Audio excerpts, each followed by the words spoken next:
CR101radio.com, podcasts, and more.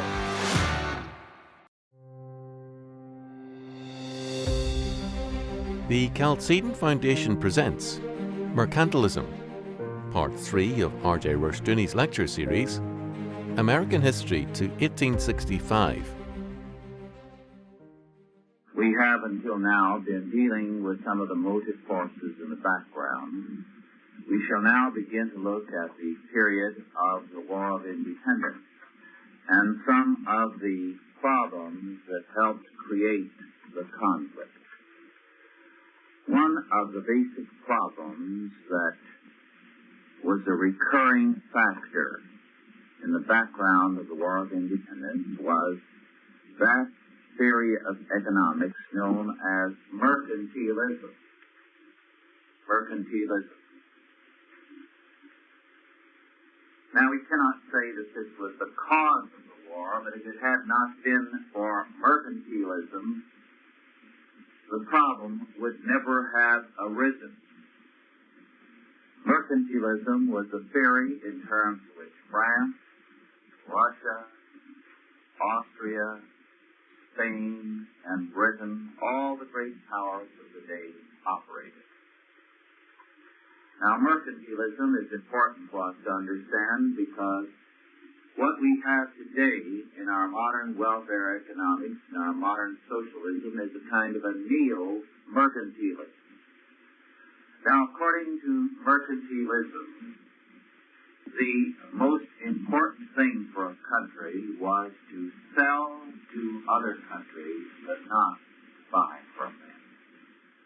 As a result, a mercantilist country would try to ship as much of its goods abroad and accumulate gold from these sales because the currency of the day was gold, and at the same time to close its borders as far as possible to foreign goods. There was nothing more horrible than buying, if you were an Englishman, something that was French. The standard of the day was buy French or buy Dutch or buy British, whichever country you belong. Nothing from any of these other countries. Well, now, this creates a problem, does it not? Because how can you get the French to buy from you if you refuse to buy from them? And if they feel that their people should buy from no one, and yet you should buy from them. In other words, everybody under mercantilism, as under our contemporary ideas of tariffs, wants the rest of the world to buy their goods, but oh, what a sin if you buy theirs. Such as today it is held that the more we can sell abroad, the better. And we have a steady stream of salesmen flying out of Los Angeles and San Francisco to Japan.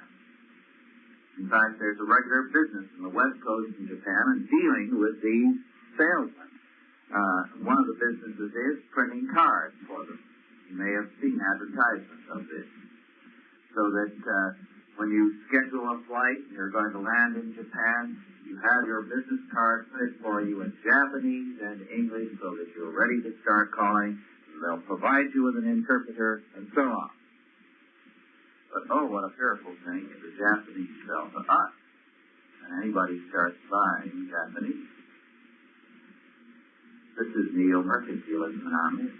Now, what does this lead to?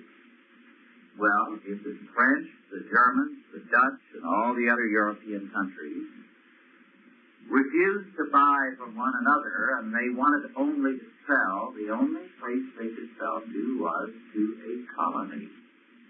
The result was colonialism, a tremendous drive to establish colonies.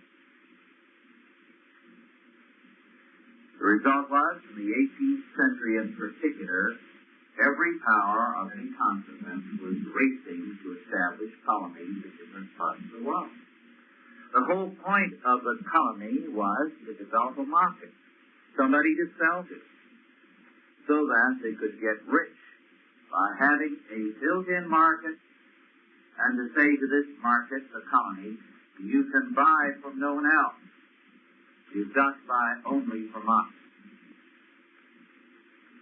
This, of course, meant that from the very beginning there were prohibitions on the colony by the Crown, because they were governed not by Parliament, but by the English Crown. They had no relation to Parliament. They had gone out to start another country, a colony, under the King of England. They were not under Parliament. We'll come to that at a later date, perhaps tomorrow. Now, the immediate result was that these colonies were forbidden to buy from France. Or it was regarded as a sin on the part of the American, the Yankee merchantmen to go around all the way to China or to India and to buy directly. They should buy only from British merchantmen, and only British ships should carry goods here. Because the whole function of the colony was to act as a market to enrich the mother country. Well, of course, this means that the colony is there to be a pigeon, as it were, to sell and not to manufacture. There are all kinds of laws trying to inhibit manufacturing in the colony. Their only function was to provide the raw goods. And so, if cotton were produced, for example, in the southern colonies, it had to go to England and then come back from England in the form of clothing. The idea of any American trying to manufacture something was regarded as a serious offense. Hence, too, there were laws against dealing with the Indies or anywhere else. And so many of the founding fathers, especially from New England, were smugglers, because they believed such laws were immoral. They could not see any justice to them. Thus, mercantilism was protectionism of a very extreme sort, whereby the colony was not to develop, but only to be there as a source of raw materials and as a market.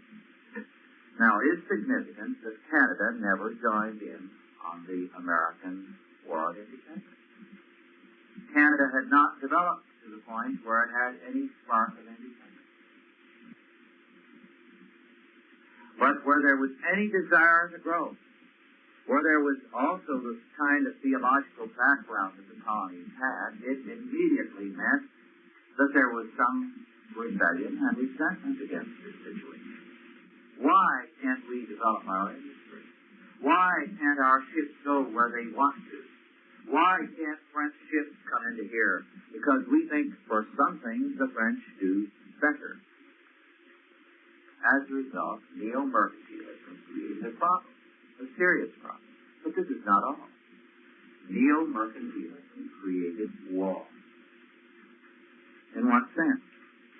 Well, your economy, after a while, stagnates unless you have new markets.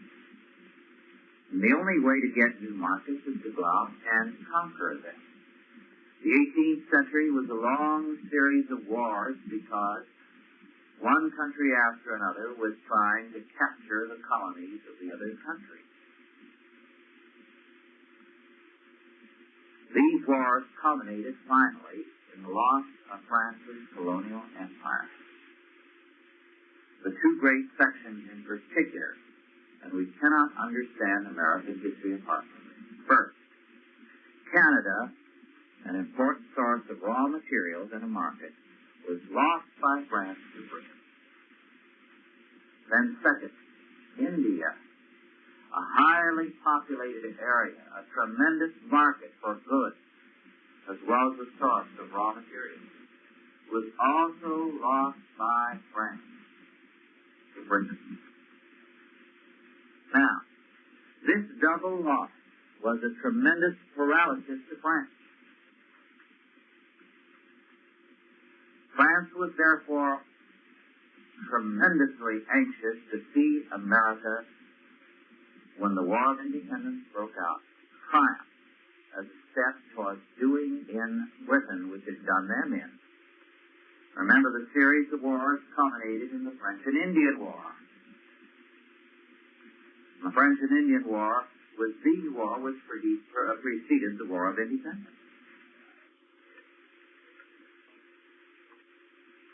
Now, this loss of Canada and of India to Britain meant that the French government faced disaster. Under mercantilism now, their economy was in serious trouble. They were producing and they had no market. Their goods had no way of going beyond their borders. And France was faced with a collapse if it could not do Britain in. And so France, for this reason, was the great ally of the United States when the War of Independence broke out. It was the first step towards trying to reestablish itself by overthrowing the British power. And, of course, America was to be a market because America was ready to trade with the French or the British or anyone who had the goods.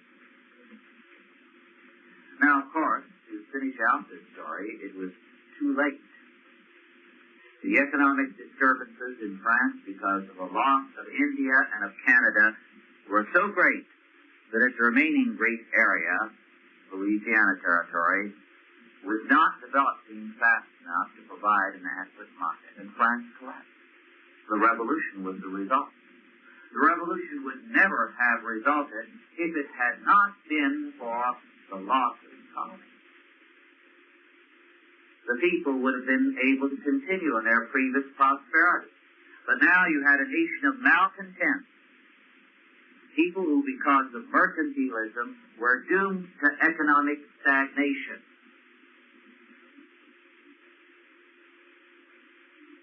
Now, it was not as long as the French Revolution was confined within France that there was any trouble and any fear on the part of Britain. But when did the nations gang up on France? It was when Napoleon came to power, and Napoleon had this dream of reestablishing some kind of trade. Remember his Egyptian campaign, his campaign in the Middle East. Why? As a step towards recapturing India.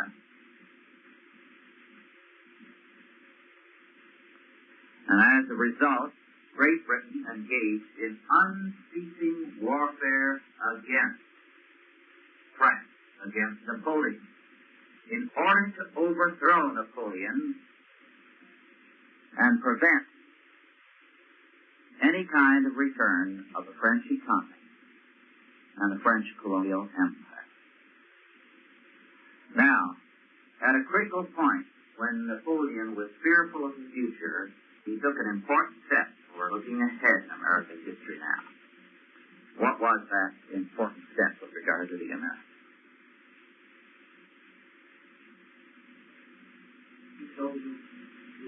Yes, he sold Louisiana to the United States. He knew that if he held on to it, the French being blockaded by Britain, the next step by Britain would be to go out and seize the Louisiana Territory. And so, he immediately took steps to sell it to the United States. Now, the United States throughout the Napoleonic War was very, very favorable to France. In fact, there was a great deal of trouble because of it, and we were involved finally in the War of 1812 against Britain.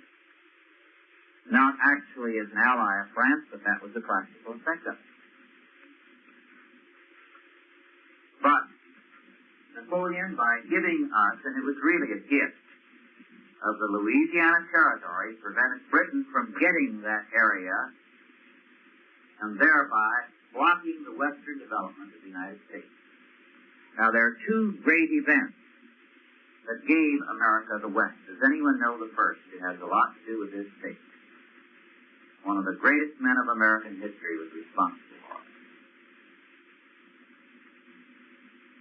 A very great Christian, a man of tremendous Reformed faith. Does anyone know who that Virginian was? Practically a traveling evangelist. One of the greatest orators in American history. Does that give you a clue? Huh?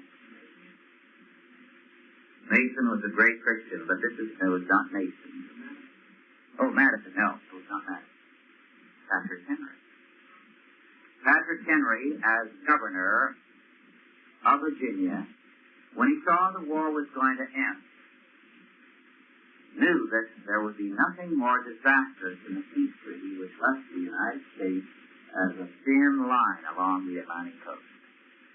And so he gathered together Virginians into an army and sent them out to the west to defeat the British there, to clean them out over the mountains, because he knew it would be nothing but disaster, and the United States would be doomed forever to be a small Atlantic seaboard country.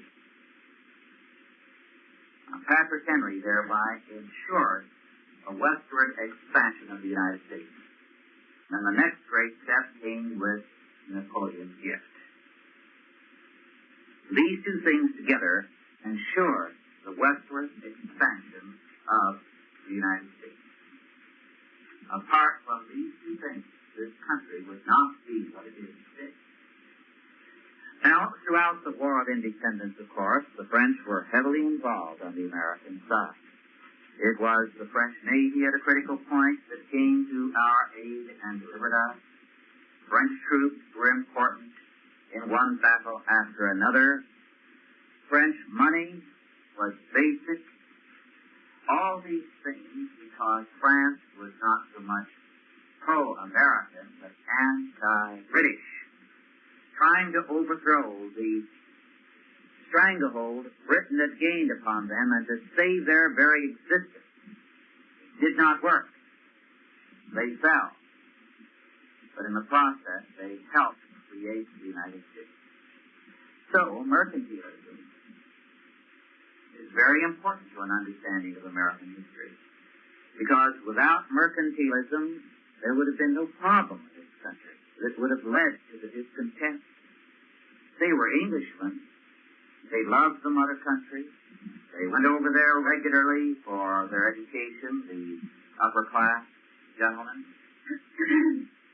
They had relatives there. They regarded themselves as Englishmen. But they were being treated as second-class Englishmen, as people who were there simply to be exploited. And this was because of the theory of mercantilism. Mercantilism produces war. It always has. And today, when you have neo-mercantilism that closes borders, again, it leads to war. Now, we're going a little astray from American history, but we're trying to understand the motive forces in history. So it's important to realize that today, when you have the kind of economy you do in the Soviet Union, a parasitic economy, the only way the Soviet economy can thrive is by imperialism. It has to have a new area discussed periodically. And unfortunately, all the economies of the world, because of their neo-mercantilism, have this same tendency. They have become parasitic. They want to sell but not buy. And so they have to treat areas as virtually as colonies. So while in the name of anti-colonialism we have denied colonialism and we have forced the European powers to surrender their colonies, what are we doing? We are creating a neo-mercantilist empire so that the states of Africa, the countries of Africa, which are ersatz countries, exist in terms of subsidies from various governments. And these subsidies have one purpose: to ensure that they will buy from that country. When we give money to Ghana, as we have, what are we saying to Ghana? All right, Ghana, here are so many hundreds of millions of dollars, but you get this only as you buy American. So you're going to ask an American firm, Kaiser, to come in and build a huge dam for you, and you're going to buy American cars and American tractors. You're going to be our market. But at the same time, of course, it's the American taxpayer paying for it. But what if other countries are trying to get Ghana to be their colony, as it were? You see the trouble it leads to. And you have the CIA all over the world, and you have the Russian secret police all over the world, and you have the British and the French and all. Because of neo-mercantilism, they're all playing the colonial game when they're all denying the game, and they're saying we are anti-colonial. Mercantilism, which is a form of socialism, leads to war.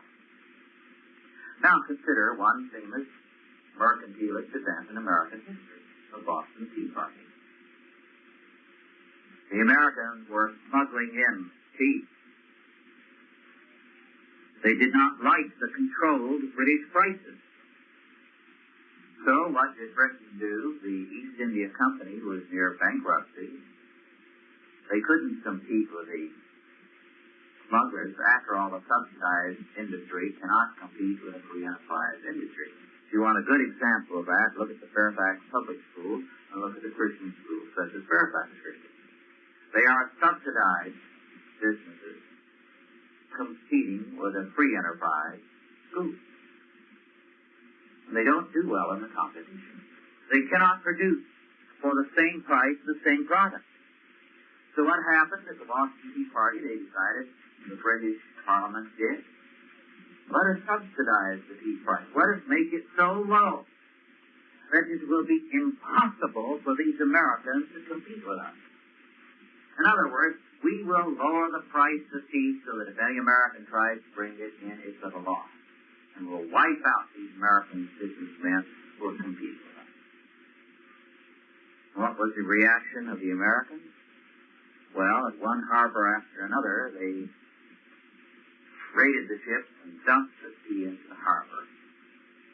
This was a protest against mercantilism.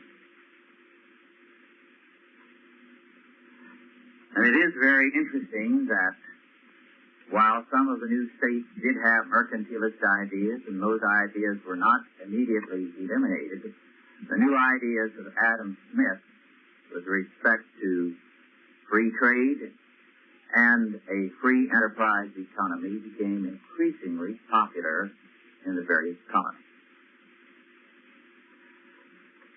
Now, at the same time that mercantilism was operative, there was another factor. Money in those days was gold. Each of the colonies was an independent country with its own legislature, its own government, its own taxes, paying all its officials, and its connection with England was non-existent.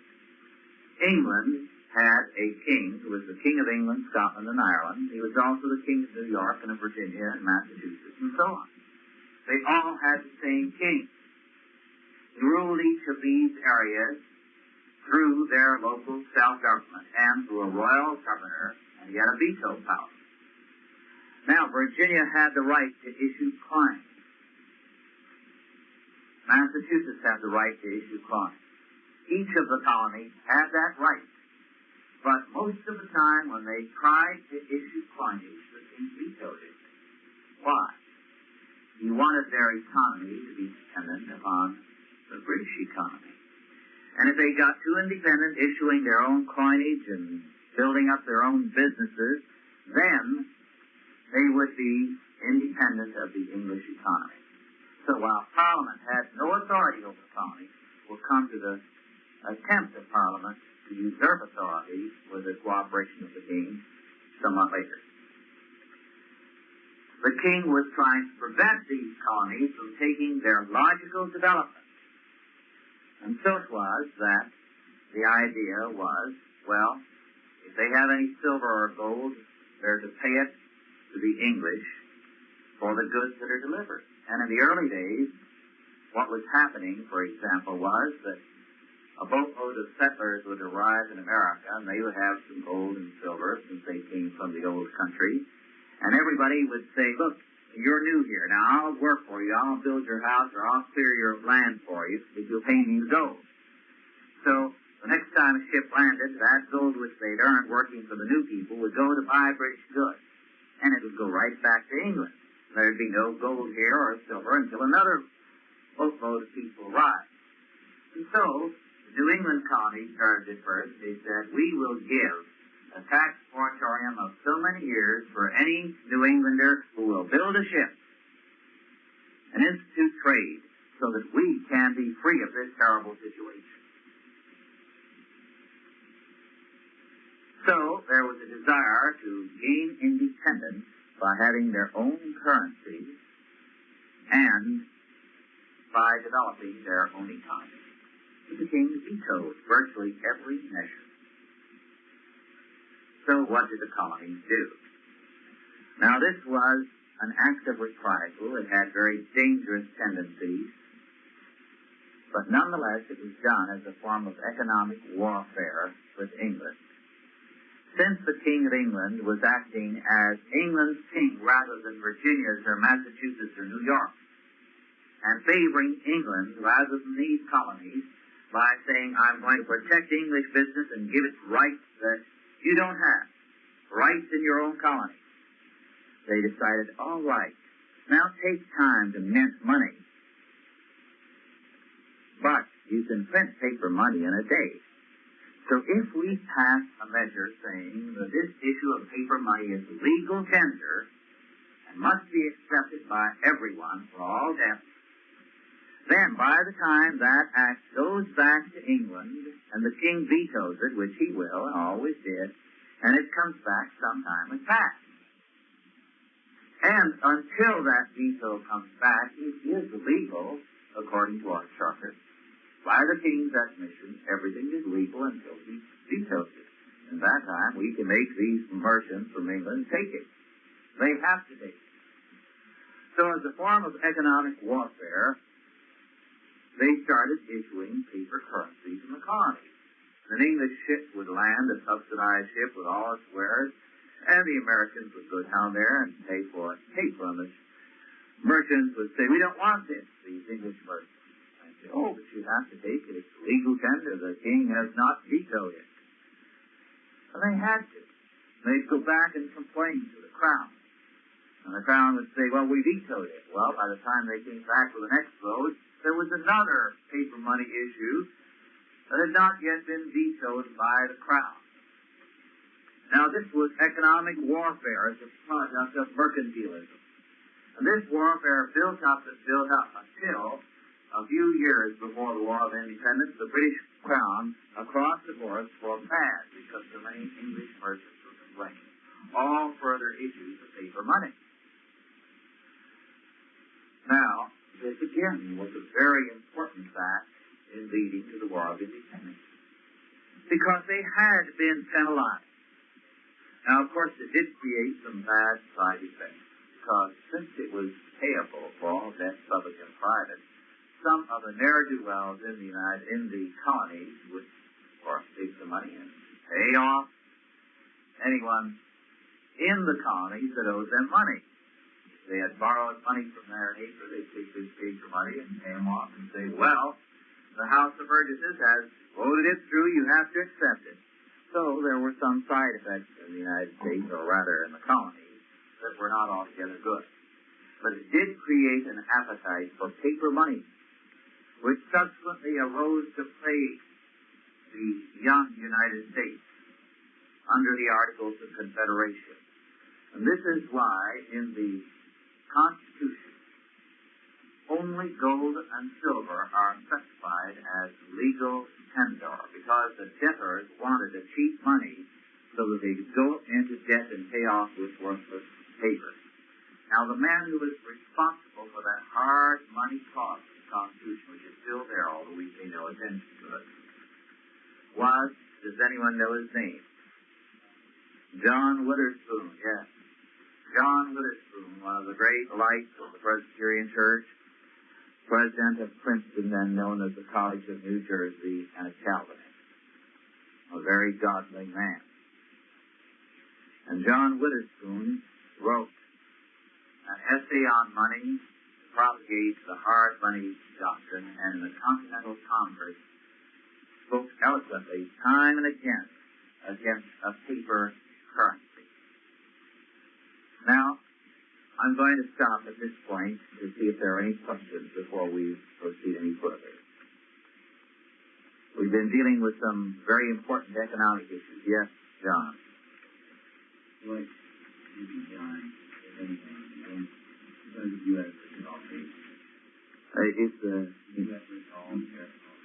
Yes. So, should the U.S. government do anything against the U.S. Japan economic restrictions on U.S. business? All right. Yes. Now, of course, the question, you heard it, was an economics question. If the United States had free trade, but the Japanese did not, what should we do against the United States? Well, of course, we shouldn't do anything. The advantage of free trade is it wipes out businesses that are not profitable, that are protected. But what it does do is to bring in cheap goods. Free trade favors the consumer always, because it makes available to you food and goods that are cheaply produced. Now, you see, the United States is, by the Constitution, a free trade area. There can be no tariffs between states. Now, what has this done? Well, it has given us more and cheaper food. One of the things that has happened in the past generation is that a lot of land in the east and in the south that was farmland has gone back to woodland. Why? Well, California is the reason. California today is producing so much food so cheaply that it's far cheaper to ship it from California to the east than to produce it in the east. This is why animals in some states like New York that were believed to be extinct are being found again. They reappeared as areas have gone back into woodland. Now, has this hurt New York? No, it is not. It is meant simply that that which can be produced most cheaply in the United States in the way of food is produced where it can be done most effectively. Well, today, now, to continue this analogy, today we do have, in a sense, a tariff in the United States, a dishonest tariff. Earlier, we had it in the form of dishonest railroad freight rates, which discriminated against the South. But today, there is a very important law on the books which is designed to prevent free trade within the United States and to protect a certain area. Can you guess what that law is? Yes. Minimum wage law. Yes, the minimum wage law. Now, why is the minimum wage law a discriminatory law? Well, it discriminates against the South and the West. You see, if you did not have a minimum wage law, what would happen? The South could produce a lot of things far more cheaply than the North Atlantic states. And it was the North Atlantic states, the eastern states, that were responsible for the minimum wage law to knock out the competition of the West and especially of the southern states. So, what has the result been? Higher prices. Because what the South could once produce very cheaply, it can no longer produce as cheaply because it has to pay a high minimum wage. Now consider another implication of the minimum wage law.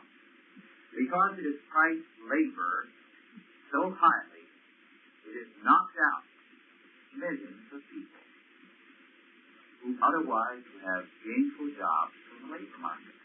For example, one of those tragic forms of unemployment that it has created is Negro unemployment. It used to be possible for a young, unskilled Negro to get a job at very low wages and learn a kind of work, a trade. Neither he nor the unskilled white boy can do that today, because with a minimum wage law plus various state and federal benefits that have to be paid in, it amounts to about $2.50 an hour. Well, who can afford to hire an untrained kid and spend a year or two training him for a job at wages like that? When you hire somebody who is unskilled in any kind of job, it takes a year or two for him to be worth anything to you, because it takes you that long to educate him. You know, if you go to work for the telephone company as an operator, they spend about 6 weeks training you, but you have to work 2 years before they make anything out of that training they've given to you.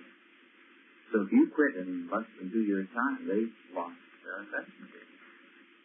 Well, with someone who's totally unskilled, even if they pay them only 50 cents an hour for the first year or so, they're not making money because they're investing time and equipment in training them. The minimum wage law has made it impossible for that to be done. The textile mills that were booming all over the South, one after another, shut down.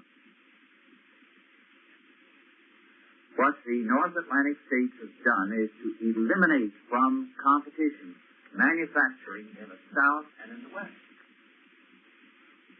Now, labor was cheaper in the South and in the West, for one thing, because you didn't have the high cost of living that you have in metropolitan centers like Philadelphia and Boston, Chicago, and New York especially.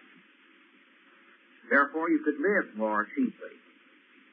Moreover, the weather being milder in the South and in the West, you don't have the same cost of living. Now consider it a difference in the cost of living if you are on mild weather. Your fuel bill alone. Your clothing. You can take less money and live better. I know one man who moved from California to New York at $10,000 a year increase in salary and was the fittest man in the world after he got there, because he found he was taking a big cut in salary as far as purchasing power was concerned. So, you see, what free trade has done in the United States in the area of food has been to provide you with more food more cheaply. But by destroying free trade in the United States in the area of manufacturing through the minimum wage law, what has happened is that we have upped the price of goods. We have discriminated against the South and the West in favor of the North Atlantic states. Now, consider what will happen if one of these days we suddenly abandon the minimum wage law. Incidentally, anyone who is unemployed to the age of 25 is thereafter unemployable. It's a sad fact that they are. They're no longer fit to work if they've been on welfare at that point. They lack the discipline of work in those early years and are unemployable.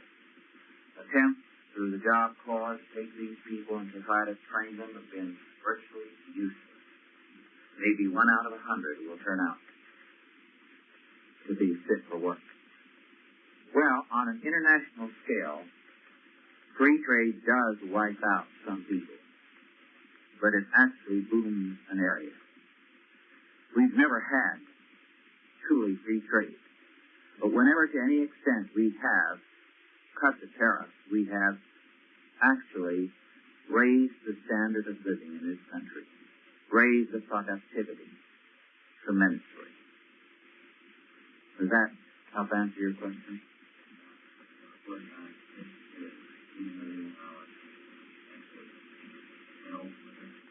Yes. Well, to give you an example, a few years ago, the price of wheat collapsed. Why? Because we passed some restrictions against Japanese textile yardage. What does that mean? Well, since the Japanese could not sell to us, they could no longer buy from us. And that hurt the wheat growers, it hurt the orange growers. Because every time the Japanese sold to us, they had money to buy from us. And our best customer in the world, by a huge margin today, is the Japanese. If you took away the Japanese trade, business would fold. They are our best customers by a tremendous margin. Any other questions? Well, I think tonight we will adjourn a little early. It's been a long day. But tomorrow night we will continue with our study of the basic motives and ideas as they have operated in American history.